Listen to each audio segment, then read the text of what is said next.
de son fonctionnement, on va noter ça maintenant. Petit 3, énergie stockée dans un condensateur.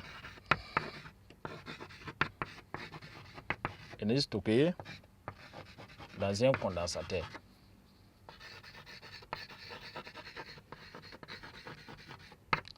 Donc, pour calculer l'énergie stockée dans un condensateur lors de son fonctionnement, cette énergie est stockée d'abord sous forme électrostatique.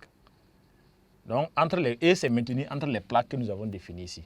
Et le condensateur peut après, cette énergie qu'il a stockée là, restituer ça à un autre composant tel qu'un connecteur ohmique s'il est monté en série avec un connecteur ohmique. Donc, nous allons étudier cela après. Donc, ici, on va noter que l'énergie stockée, pour calculer l'énergie stockée par un condensateur, il faut juste utiliser la relation E égale à 1 demi de C fois U au carré. U étant la tension entre les bornes du condensateur. Donc, E égale à 1 demi de C U fois U au carré. Et cette énergie est stockée sous forme électrostatique. Donc, lorsque le condensateur prend le relais lors d'un fonctionnement, il peut rester cette énergie-là dans un dipôle tel qu'un connecteur ohmique ou une lampe. Donc, et cette forme que nous venons de noter au tableau, on peut également, à partir de la relation qu'on a vu Q égale à CU, avoir d'autres expressions de la même énergie. Donc, si Q égale à CU, ça veut dire qu'on peut, alors, ici, là, or, Q égale à C fois U. Cela peut nous permettre d'écrire alors que E va faire 1 demi fois C fois U fois U. Donc, le premier C fois U là, correspond à 1 Q, le tout fois U. Et 1 demi plutôt au départ, donc ça fait 1 demi fois QU.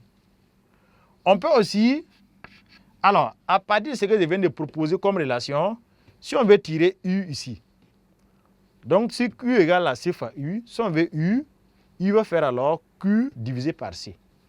U égale à Q divisé par C. Donc, U égale à Q divisé par C. Donc, ça permet d'écrire qu'à partir de la relation que j'avais précédemment, je vais remplacer le Q, U par Q sur C.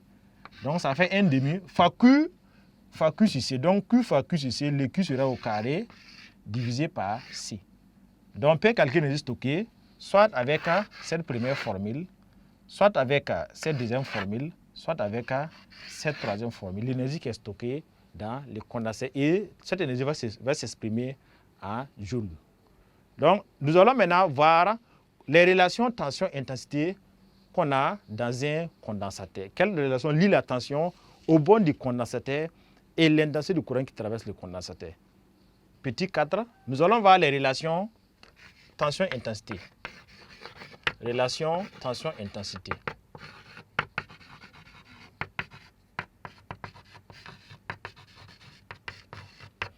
Quelle est la relation entre la tension et l'intensité au bord d'un conducteur ohmique? Donc, la tension entre les bornes du conducteur ohmique et l'intensité du courant qui les traverse.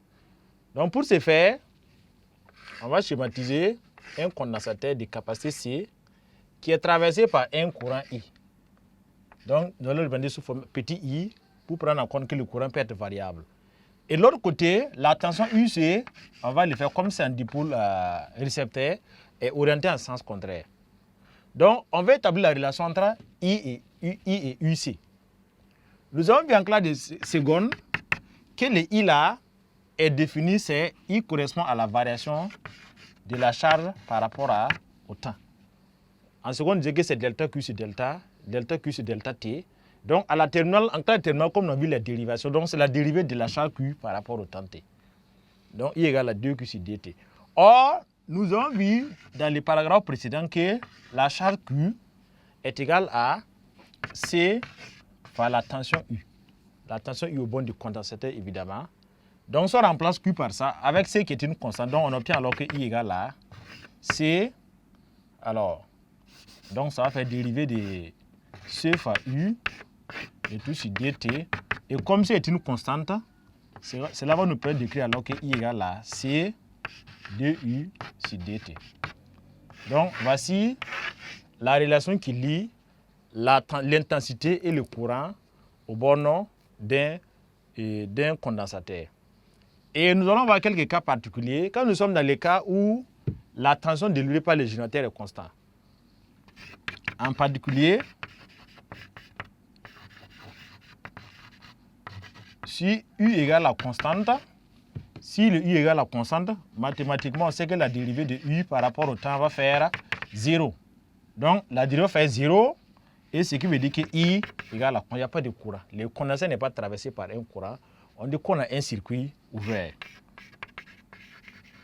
Un circuit ouvert. Donc, le condensat est souhaitable que pour son fonctionnement, on l'utilise dans un régime où la tension est variable, peut varier en prenant des valeurs pour lui permettre de se charger et de se charger et se décharger. Sinon, si le courant est constant, la tension est constante, on va constater que le courant I est égal à 0. Donc, aucun courant traverse le condensateur. Ce qu'on appelle ici, nous sommes dans le cas d'un circuit ouvert. C'est de la 16 apprenants. Donc, c'est avec cette relation de tension-intensité que nous mettons un point ici, c'est le premier grand point. Le grand 1, les propriétés du condensateur qui se résument à savoir que la capacité C peut se calculer par la formule epsilon 0 fois epsilon F à surface S divisé par la distance D. Et cette capacité-là, c'est le coefficient de proportionnalité entre la charge Q et la tension U. Donc, on a vu Q égale à C fois U qu'il faut connaître. L'énergie stockée, ça fait E égale à 1 demi de C fois U au carré. Et la relation entre la tension et l'intensité, ça fait I égale à C fois 2U sur dt.